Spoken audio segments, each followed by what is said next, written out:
Hello everyone and welcome back to your class 12 physics online batch. बच्चों, unit 5 electromagnetic waves is in full flow. Electromagnetic waves के बारे में आपको बहुत कुछ सिखा चुका हूं मैं. एलसी ऑसिलेटिंग सर्किट में चार्ज ऑसिलेट करता है जिसकी वजह से इलेक्ट्रोमैग्नेटिक वेव्स एनर्जी लेके वहां से निकलती हैं. इलेक्ट्रोमैग्नेटिक वेव्स में वाइब्रेट होते हुए इलेक्ट्रिक और मैग्नेटिक वेक्टर्स हैं, इसलिए उनको कोई एक्सटर्नल वाइब्रेशंस की जरूरत नहीं है. ये जो वाइब्रेशंस हैं ये आपस में भी एक दूसरे के परपेंडिकुलर है and they are also perpendicular direction of propagation of wave. Electric vector से मैग्नेटिक वेक्टर की तरफ अपने राइट हैंड को घुमाते हैं तो direction of propagation of wave हमें पता लग जाता है. पर अगर मैग्नीट्यूड की बात करें स्पीड की तो v equals to E upon B है. वैक्यूम में स्पीड ऑफ लाइट की जितनी है, बाकी मीडियम्स में कंपैरेटिवली कम है. किसी मीडियम में जो है सभी ईएम वेव्स की सेम होती है स्पीड. वैक्यूम में सबकी सेम है, पानी में सबकी अलग है, पर जो है आपस में सेम है. वैक्यूम में है 3×10⁸ मीटर पर सेकेंड, पानी में है कुछ और, जो है सबकी सेम है. ग्लास में है कुछ और, जो है सबकी सेम है. ये चीज आपको मैंने सिखाई थी. आज मैं आपको इलेक्ट्रोमैग्नेटिक वेव्स की प्रॉपर्टीज कंप्लीट करा चुका हूं बच्चों. कल कल मैंने आपको बहुत इंपॉर्टेंट काम सिखाया था कि ईएम वेव्स में एनर्जी होती है, ईएम वेव्स में मोमेंटम होता है. तो वो जिस सरफेस पे गिरती हैं उसको मोमेंटम देती हैं, उस पर फोर्स लगाती हैं, रेडिएशन प्रेशर होता है, हमें ऑब्जर्व नहीं होता क्योंकि वो बहुत कम होता है. ईएम वेव्स की इंटेंसिटी क्या होती है, सब कुछ मैं आपको सिखा चुका हूं. आज मैं आपको सिखाने वाला हूं इलेक्ट्रोमैग्नेटिक स्पेक्ट्रम. मतलब अब हम ईएम वेव्स के कैरेक्टराइजेशन, ईएम वेव्स के कैटेगराइजेशन में जाने वाले हैं. आज शुरू करेंगे इलेक्ट्रोमैग्नेटिक स्पेक्ट्रम. इलेक्ट्रोमैग्नेटिक स्पेक्ट्रम क्या होता है, ध्यान से देखेंगे सब. इलेक्ट्रोमैग्नेटिक स्पेक्ट्रम क्या होता है?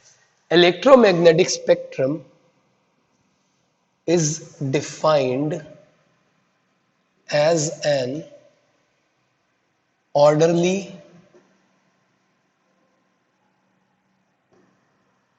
arrangement of electromagnetic waves. Electromagnetic spectrum is defined as an orderly arrangement मतलब किसी पर्टिकुलर ऑर्डर में. Electromagnetic spectrum is defined as an orderly arrangement of electromagnetic waves in increasing और decreasing order of their wavelengths और frequencies. मतलब आप जानते हैं electromagnetic waves बहुत सारी हैं, उनको एक ऑर्डर में लगाना, इंक्रीजिंग ऑर्डर ऑफ वेवलेंथ के या डिक्रीजिंग ऑर्डर ऑफ वेवलेंथ के, इंक्रीजिंग ऑर्डर ऑफ फ्रीक्वेंसी के या डिक्रीजिंग ऑर्डर ऑफ फ्रीक्वेंसी के, इसको इलेक्ट्रोमैग्नेटिक स्पेक्ट्रम बोलते हैं. तो इलेक्ट्रोमैग्नेटिक स्पेक्ट्रम क्या है? बहुत सारी ईएम वेव्स को किसी ऑर्डर में लगाना. वो इंक्रीजिंग ऑर्डर ऑफ फ्रीक्वेंसी भी हो सकता है, डिक्रीजिंग ऑर्डर ऑफ वेवलेंथ भी हो सकता है, इंक्रीजिंग ऑर्डर ऑफ वेवलेंथ भी हो सकता है, डिक्रीजिंग ऑर्डर ऑफ फ्रीक्वेंसी भी हो सकता है, कुछ भी हो सकता है, आपकी इच्छा है. मैं आपको स्पेक्ट्रम कैसा सिखाने वाला हूं, क्योंकि बच्चों अगर मैं आपसे पूछता हूं विजिबल लाइट के कलर्स तो आप बोलते हैं VIBGYOR, violet, indigo, blue, green, yellow, orange, red, आप बोलते हैं विबग्योर. तो क्योंकि आपको विबग्योर ध्यान है, वो इंक्रीजिंग ऑर्डर ऑफ वेवलेंथ का है, इसलिए मैं आपको पूरा spectrum increasing order of wavelength में ही सिखा रहा हूं. और मैं हमेशा आपको जो भी सीक्वेंस सिखाऊंगा वो इंक्रीजिंग ऑर्डर ऑफ वेवलेंथ में ही सिखाऊंगा. तो जो पूरा इलेक्ट्रोमैग्नेटिक स्पेक्ट्रम है उसमें इलेक्ट्रोमैग्नेटिक वेव्स को एक ऑर्डर में लगाया गया है. मैं जिस ऑर्डर को पढ़ा रहा हूं वो क्या है, देखिए. सबसे पहले मैंने लिखा G, फिर लिखा X, फिर लिखा U, फिर लिखा V, फिर लिखा I, फिर लिखा M और फिर लिखा R. क्या बोला मैंने? G, X, U, V, I, M, R. अब आप बोलिए, बोलिए. G, X, U, V, I, M, R. हो गया ध्यान? G, X, U, V, I, M, R. यही है इलेक्ट्रोमैग्नेटिक वेव्स का एक orderly arrangement, one of the orderly arrangement जिसको हम इलेक्ट्रोमैग्नेटिक स्पेक्ट्रम बोलते हैं. G stands for gamma rays, X stands for X-rays, U stands for UV rays कह लो या UV light कह लो, V stands for visible light, जिसके फर्दर 7 हिस्से हैं, VIB GYOR, विबग्योर जिसको हम बोलते हैं। I stands for infra red waves, M stands for micro waves, R stands for radio waves। ये है बच्चों। तो मैंने कैसे ध्यान किया है बच्चों इसको, GXUV-IMR। कैसे ध्यान किया मैंने इसको, GXUV-IMR। आप भी इसको ऐसे ही ध्यान रखेंगे तो बहुत फायदे में रहेंगे। ये जो हमने GXUV-IMR लिखा है, ये किस हिसाब से लिखा है, ये मैंने लिखा है इंक्रीजिंग ऑर्डर ऑफ वेवलेंथ में। जैसे जैसे आप ऊपर जा रहे हैं ना बच्चों, वेवलेंथ जो है वो बढ़ती जा रही है। This has been written in increasing order of wavelength. जो मैंने स्पेक्ट्रम की नेमिंग करी है ना आपके सामने, जो मैंने एक ऑर्डरली अरेंजमेंट सेट करा है, ये मैंने इंक्रीजिंग ऑर्डर ऑफ वेवलेंथ में सेट करा है, GXUV-IMR। Increasing order of wavelength कह लो या डिक्रीजिंग ऑर्डर ऑफ फ्रीक्वेंसी कह लो। जैसे जैसे आप ऊपर जाएंगे, इससे ज्यादा वेवलेंथ इसकी है, इससे ज्यादा वेवलेंथ इसकी है, इससे ज्यादा वेवलेंथ इसकी है, इससे ज्यादा इसकी, इससे ज्यादा इसकी, इससे ज्यादा इसकी। और अगर फ्रीक्वेंसी की बात करूं तो इससे कम फ्रीक्वेंसी इसकी, उससे कम, उससे कम। जैसे जैसे आप ऊपर जा रहे हैं वेवलेंथ बढ़ रही है, फ्रीक्वेंसी घट रही है। तुमने कहा ऐसा क्यों, तो सुनो, सीधा इज इक्वल्स टू टेढ़ा मेढ़ा, एंड सीधा which is velocity is constant. तो फ्रीक्वेंसी कांस्टेंट अपॉन वेवलेंथ हुआ ना बेटा, तो frequency inversely proportional to wavelength हुआ या नहीं।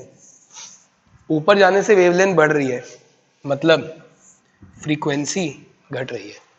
सीक्वेंस ध्यान हो जाएगा GXUV-IMR, gamma, X rays, UV rays, visible light, infrared waves, microwaves, radio waves, ये चीज है।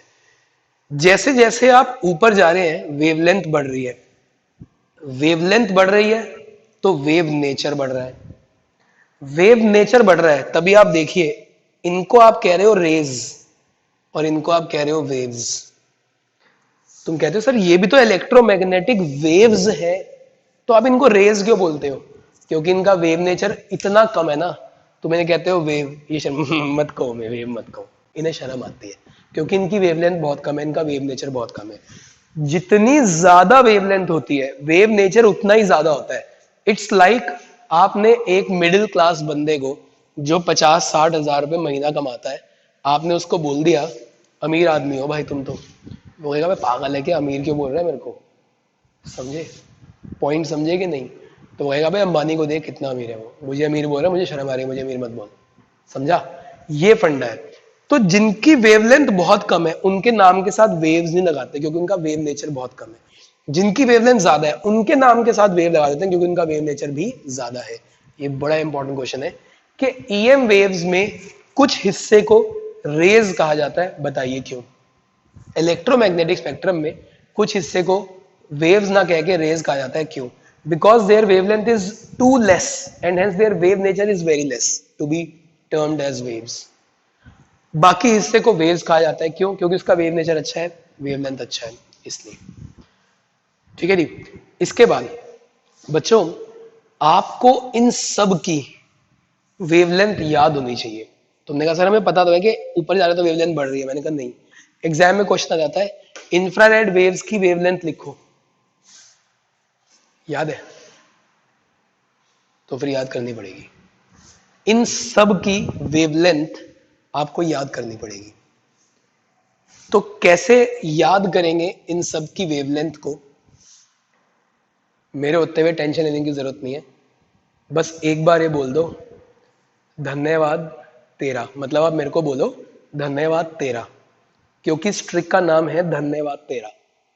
जिस ट्रिक से मैं आपको सबकी वेवलेंथ और सबकी फ्रीक्वेंसीज याद करा दूंगा, मतलब 1 2 3 4 5 6 7 7 है ईएम वेव्स। जिन सातों की फ्रीक्वेंसी में पता होनी चाहिए, सातों की वेवलेंथ हमें पता होनी चाहिए, और मैं आपको ऐसे याद करा दूंगा सब की सब। तो बोलो धन्यवाद तेरा, बोलो धन्यवाद तेरा, क्योंकि ये ट्रिक 13 से शुरू होती है। इट स्टार्ट्स विद 13, तो धन्यवाद तेरा इसलिए इसका नाम रखा हुआ है, वरना मुझे बधाई लेने की कोई, धन्यवाद लेने की कोई आदत नहीं है। तो सबसे पहले लिखो तेरा, धन्यवाद तेरा, तेरा लिख दिया। फिर क्या करो, 3 कम कर दो, 2 कम कर दो, 1 कम कर दो, 1 भी कम ना करो। ठीक है, क्या लिखा, तेरा, धन्यवाद तेरा, तेरा लिखा, 3 कम किया, 2 कम किया, 1 कम किया, 1 भी कम नहीं करा, फिर 4 कम किया, फिर 2 कम किया। फिर से बोलता हूं, ट्रिक का नाम है धन्यवाद तेरा, तेरा 3 कम किया, 2 कम किया, 1 कम किया, 1 भी कम नहीं किया, 4 कम किया, 2 कम किया। 4 और 2 को ध्यान रखना पड़ेगा, आई एग्री, पर हो जाएगा आदत के साथ। सबके आगे माइनस लगा दिया और सबको 10 की पावर बना दिया, सबको 10 की घोड़ी चढ़ा दिया।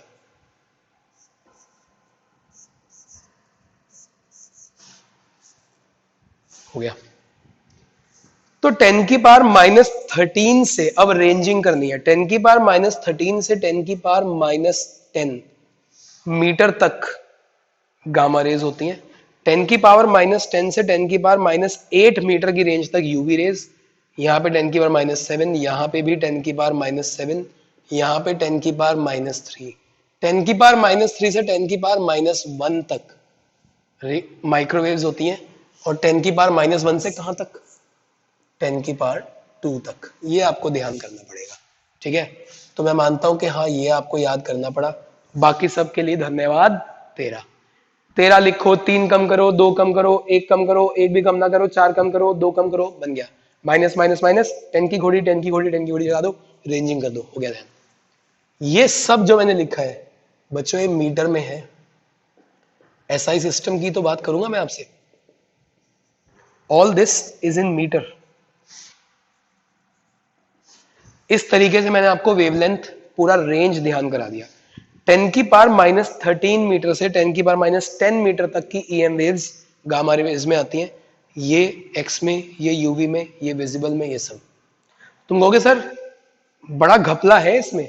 जैसे अगर कोई आपसे पूछे 10 की पावर -8 मीटर वाली ईएम वेव बता कौन सी है। एग्जाम में क्वेश्चन आ गया, 10 की पावर -8 मीटर वाली ईएम वेव कौन सी है भाई। तो तुम कहोगे सर 10 की पावर -8 यहां भी और 10 की पावर -8 यहां भी। तो पता है मैं क्या कहूंगा, लॉन्ग एक्स रेज या शॉर्ट यूवी रेज। क्योंकि एक्स रेज की ये अपर लिमिट है और यूवी रेज की ये लोअर लिमिट है। तो छोटे वाली यूवी रेज भी हो सकती है और लंबे वाली एक्स रेज भी हो सकती है। Question solve. और अगर एग्जाम में आ गया 10 की पावर -6 मीटर वाली ईएम वेव बता कौन सी है, तो क्या लिखोगे। 10 की पावर -6 तो इसमें आ गया जी, वो है इंफ्रा रेड वेव्स। और अगर एग्जाम में आ गया 10 की पावर -3 मीटर वाली ईएम वेव बता दे कौन सी है, तो क्या जवाब दोगे। 10 की पावर -3 मीटर वाली ईएम वेव, छोटी माइक्रो या लंबी इंफ्रा। तो लॉन्ग इंफ्रारेड वेव्स या शॉर्ट माइक्रोवेव्स। आंसर आ गया। इस तरीके से सोचना होता है, ये फंडा है। देखो कितने मजे से सब कुछ हो रहा है। अब हमें फ्रीक्वेंसी रेंज बनानी है। देखिए बच्चों, मैं फ्रीक्वेंसी के लिए क्या करूंगा, मैंने कहा देख यार, speed of light in vacuum 3 × 10⁸ किसी और मीडियम में जैसे ग्लास में 2 × 10⁸, तो 10⁸ तो आएगा ना। मैंने कहा यार जो कांस्टेंट है ना, ये 10⁸ के ऑर्डर का है। ये जो कांस्टेंट है 10⁸ के ऑर्डर का है। तो मेरी बात ध्यान से सुन, फ्रीक्वेंसी इज 10⁸ अपॉन 10⁸। वेवलेंथ में मैं लिख सकता हूं, सारी वेवलेंथ है, सारी वेवलेंथ्स नेगेटिव में है इस तरीके से, है ना। तो फ्रीक्वेंसी आएगा 10⁸ plus x। Oh my God, 8 plus x, 8 plus 13 21, 8 plus 10 18, 8 plus 8 16, 8 plus 7 15, 8 plus 7 15, 8 plus 3 11, 8 plus 1 9। 21 से 18, 18 से 16, 16 से 15, 15 से 15, 11 9 से क्या, यहां से क्या भाई, ये 2 है।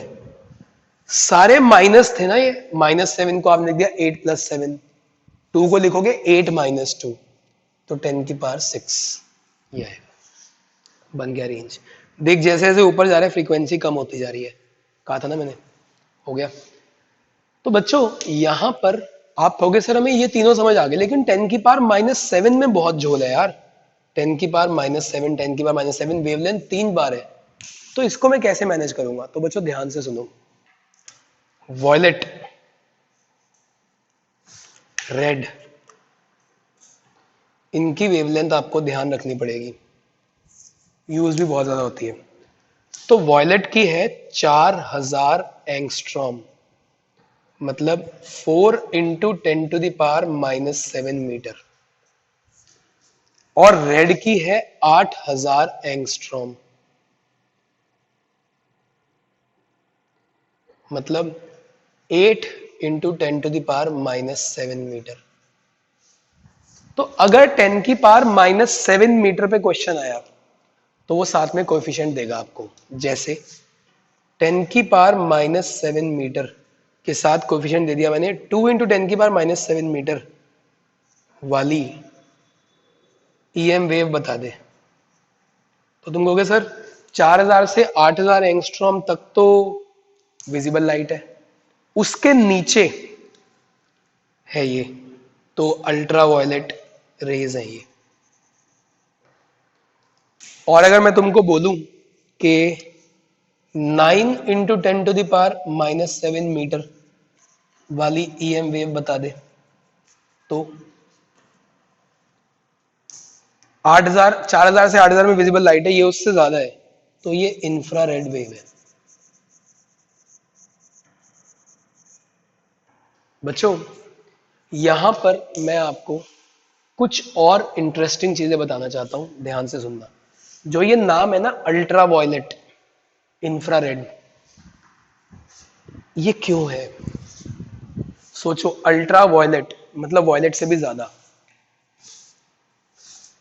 It's absolutely clean, it's ultra clean, मतलब बहुत ज्यादा क्लीन। अल्ट्रा का मतलब है बहुत ज्यादा, अल्ट्रा वायलेट मतलब वायलेट से भी ज्यादा। क्या वायलेट से, देख ऊपर जा रहे हैं तो वेवलेंथ कम हो रही है, सॉरी ऊपर जा रहे हैं तो वेवलेंथ बढ़ रही है, ऊपर जाएगा तो वेवलेंथ बढ़ रही है और फ्रीक्वेंसी घट रही है। तो ऊपर जाने से फ्रीक्वेंसी घट रही है, नीचे आने से फ्रीक्वेंसी बढ़ेगी। वॉयलेट से ज्यादा फ्रीक्वेंसी अल्ट्रा वॉयलेट की है, तभी इसका नाम अल्ट्रा वॉयलेट है, क्योंकि जो नाम है वो फ्रीक्वेंसी के हिसाब से रखा गया, अल्ट्रा टू वॉयलेट, वॉयलेट से भी ज्यादा क्या फ्रीक्वेंसी। तो अल्ट्रा वॉयलेट का नाम अल्ट्रा वॉयलेट क्यों है, इस पे एग्जाम में क्वेश्चन आ सकता है। तो आपका जवाब होगा because it has a slightly larger frequency than violet. Infrared का नाम इंफ्रारेड क्यों है? Because it is inferior to red. Red से थोड़ी कम फ्रीक्वेंसी। देखो बच्चों, नीचे आ रहे हैं तो फ्रीक्वेंसी बढ़ेगी, देखो ऊपर जाने से फ्रीक्वेंसी घट रही है, नीचे आने से फ्रीक्वेंसी बढ़ेगी। वॉयलेट से ज्यादा फ्रीक्वेंसी अल्ट्रा वॉयलेट की है, इससे ज्यादा फ्रीक्वेंसी रेड की है, तो रेड से कम फ्रीक्वेंसी इसकी हुई, तो ये इंफीरियर टू रेड है। तो infrared is inferior to red in frequency. Infrared का नाम इंफ्रारेड क्यों है? क्योंकि उसकी फ्रीक्वेंसी रेड से थोड़ी सी कम है, इसलिए inferior to red. Ultra violet का नाम अल्ट्रा वॉयलेट क्यों है? क्योंकि उसकी फ्रीक्वेंसी वॉयलेट से थोड़ी ज्यादा है, इसलिए अल्ट्रा टू वॉयलेट। इंपॉर्टेंट। देखो ये सब चीजें बहुत सिंपल है। जनरली क्या होता है, पूरा जो ईएम स्पेक्ट्रम का टेबल है ना, वो टीचर कहता है बच्चों को याद कर लो। उस टेबल में क्या क्या है सुनो। वेवलेंथ है, फ्रीक्वेंसी है। इमेजिन कीजिए कि मैं आपको याद करने को बोलता, तो हो सकता है आपसे याद हो जाता, पर प्रैक्टिकली सेइंग मेरे जैसा बंदा तो इसे याद ही ना करता, क्योंकि मैं बिल्कुल भी क्रैमिंग नहीं कर पाता। तो क्योंकि मैं क्रैमिंग नहीं कर पाता, और मेरे जैसे, क्योंकि बहुत सारे लोग ऐसे होते हैं जो क्रैमिंग नहीं कर पाते, वो लोग तो सब छोड़ते हैं इसको और कहते हैं यार जो होगा देखा जाएगा, अब ये हो नहीं सकता। इसलिए मैंने उनके लिए, हम सब के लिए मैंने कहा यार इसको भी रटने की जरूरत नहीं है, इसको भी मैं आपको समझा सकता हूं। मैंने एक ऐसा मेथड क्रिएट करा है जिससे आप इसे ध्यान रख सके। क्योंकि बच्चों अगर आप इसे ध्यान रख पाओगे तो यू विल योरसेल्फ से कि यार इस ट्रिक की वजह से ना हमने इस पूरे चैप्टर में बहुत डोमिनेटिंग तरीके से पढ़ाई कर ली। क्योंकि बच्चों इस चैप्टर में 70% क्वेश्चंस इलेक्ट्रोमैग्नेटिक स्पेक्ट्रम के हैं। कंसेप्चुअल्स में 70% क्वेश्चंस इलेक्ट्रोमैग्नेटिक स्पेक्ट्रम के हैं। तो आप सोचिए कितना इंपॉर्टेंट होगा। इसलिए सब वैल्यूज ध्यान करना जरूरी है। मैंने तो खैर आपको प्रैक्टिस ही करा दी, तो तुम वाकई में कहोगे धन्यवाद तेरा।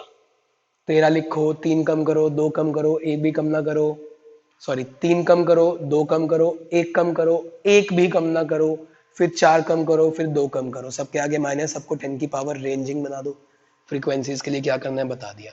ये सब आपको करना पड़ेगा तो आप समझ पाएंगे। तो बच्चों सबसे पहले ये होता है कि आप इन सब के क्वेश्चंस के शुरुआत वाली रेज है, बाद वाली वेव्स है, ऐसा क्यों बता दिया।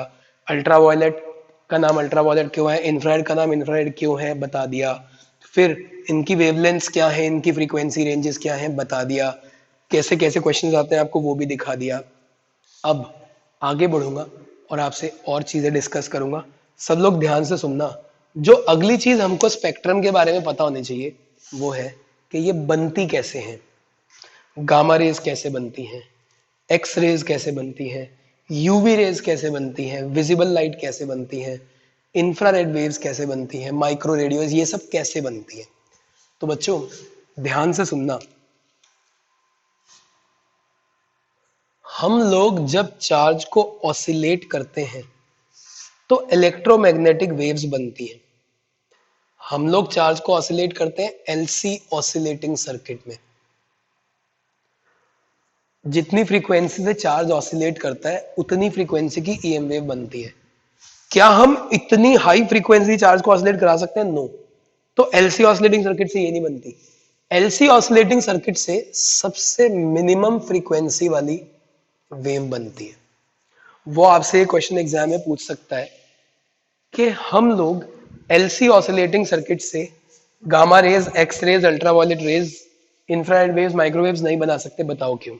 तो आप ये कहोगे एलसी ऑसिलेटिंग सर्किट में जिस फ्रीक्वेंसी से चार्ज ऑसिलेट करता है उसी फ्रीक्वेंसी की ईएम वेव बनती है, और वो इतनी ज्यादा फ्रीक्वेंसी नहीं हो सकती, वो बस इसी रेंज में ही रह सकती है। इसलिए बहुत कोशिश करी गई है तो भी हम इंफ्रा तक भी नहीं पहुंच पाए हैं एलसी ऑसिलेटिंग सर्किट से। तो एलसी ऑसिलेटिंग सर्किट से बनती है रेडियो वेव्स। तो अगर मैं पूछूं how are radio waves produced, they are produced by oscillating charge in LC oscillating circuit. ये इसका जवाब होगा। हाउ आर माइक्रोवेव्स प्रोड्यूस्ड, आपने कहा सर हमारे घर पे भी होता है माइक्रोवेव। जिन लोगों के घर पे माइक्रोवेव है वो बताइए माइक्रोवेव्स कैसे बनती है। तुम कहोगे sir light electricity switch on करा माइक्रोवेव्स बन गई उसमें, कैसे बनी? तो वो आपको याद करना पड़ेगा। इंफ्रारेड वेव्स कैसे बनी वो भी आपको याद रखना पड़ेगा। बताऊंगा आपको बच्चों। इंफ्रारेड वेव्स बनती हैं vibration of atoms and molecules से। एटम्स और मॉलिक्यूल्स वाइब्रेट करते हैं तो इंफ्रारेड वेव्स बनती हैं। विजिबल लाइट कैसे बनती है? केमिस्ट्री में पढ़ा ना, हाइड्रोजन स्पेक्ट्रम हाई से लो एनर्जी लेवल पे वो आया।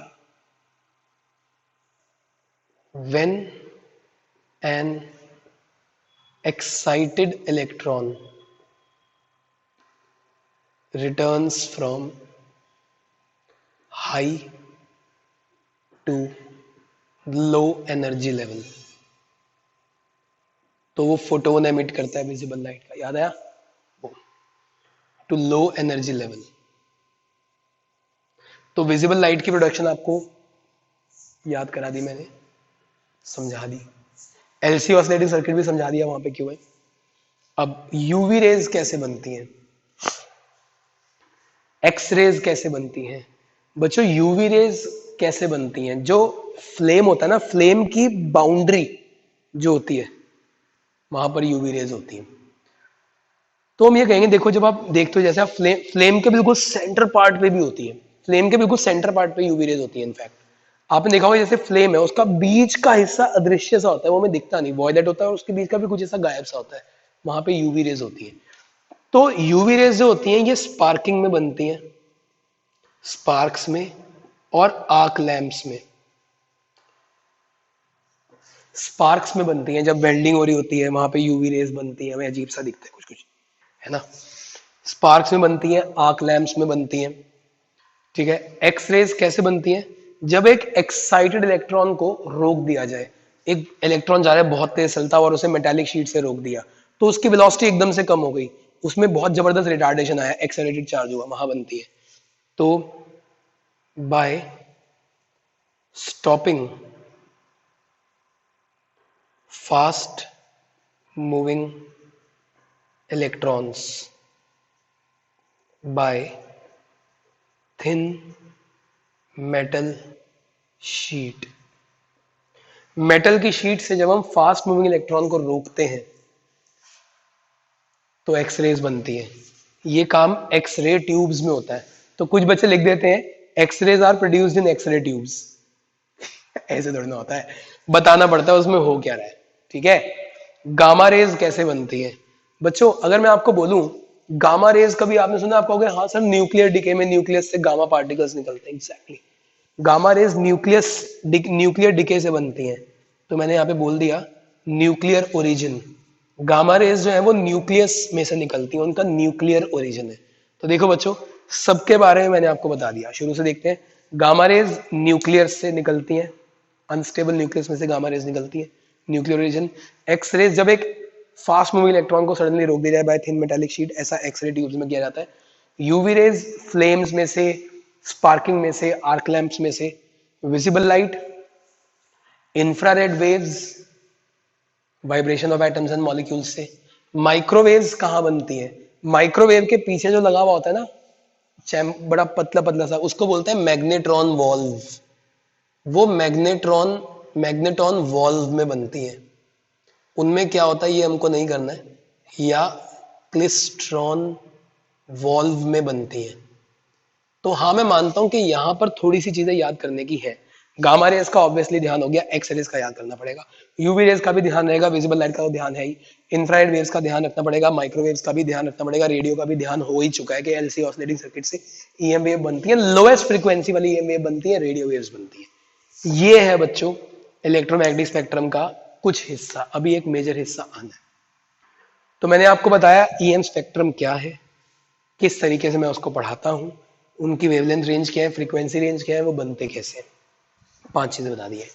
अगली चीज आपको मुझे सिखानी है, मैंने आपको सिखानी है, वो है इन सब के क्या क्या फायदे और नुकसान है। गामा रेज के क्या क्या फायदे और नुकसान है।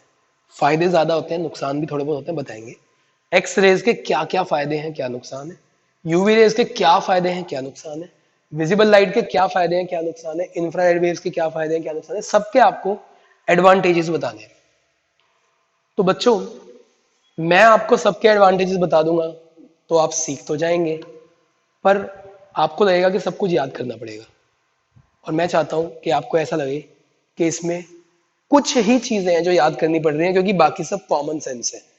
तो बच्चों मैं आपको मौका देना चाहूंगा, I would like you to think and write the uses of all these one by one. आप लोग लिखिएगा यूजेस ऑफ गामा रेज, अपने दिमाग से गामा रेज के जो यूजेस आपको समझ आते हैं वो लिखिएगा कॉमन सेंस से। एक्सरे तो पता है ना, एक्सरे से क्या होता है पता है ना, यूजेस लिखो उसके। यूवी रेज के कहां कहां यूवी तुमने सुना है, क्या आपके में यूवी है, कुछ इस तरह से। विजिबल लाइट के क्या क्या यूजेस है, आप मुझे देख पा रहे हो, मैं आपको देख पा रहा हूं, आप बहुत सुंदर लग रहे हो, विजिबल लाइट का यूज है। इंफ्रारेड वेव्स के क्या क्या यूजेस आपने सुने हैं, आप सोच सकते हो, कुछ भी सोच सकते हो तो देखना। माइक्रोवेव्स के क्या क्या यूजेस हैं, खाना गर्म करना है और कुछ और भी होंगे इसके अलावा। रेडियो वेव्स के क्या क्या यूज है, तो ठंडे दिमाग से सोच यार, कुछ तो लिख। इन सब के कुछ यूजेस जितने भी तुम लिख सकते हो लिखो। मैं तुम्हें 10 मिनट का ब्रेक दे रहा हूं बच्चों, आपको इन सब के बारे में इनके यूजेस लिखने हैं, कुछ ना कुछ लिखिए। 7 है ये, 10 मिनट का समय दे रहा हूं, हर एक को 1.5 मिनट दो और कुछ लिखो इनके बारे में। तुम इनके यूजेस जानते हो तो यूजेस लिखो, नुकसान जानते हो तो नुकसान लिखो, कुछ भी लिख यार, पर लिख, अगर लिखेगा तो सीखेगा, ठीक है, वरना फिर देखो सब कुछ रटना पड़ेगा। I want to show you कि जो मैं तुमको सिखाऊंगा उसमें से काफी कुछ तुमको ऑलरेडी पता था। चलिए इसको करके 10 मिनट बाद नेक्स्ट वीडियो में आइएगा।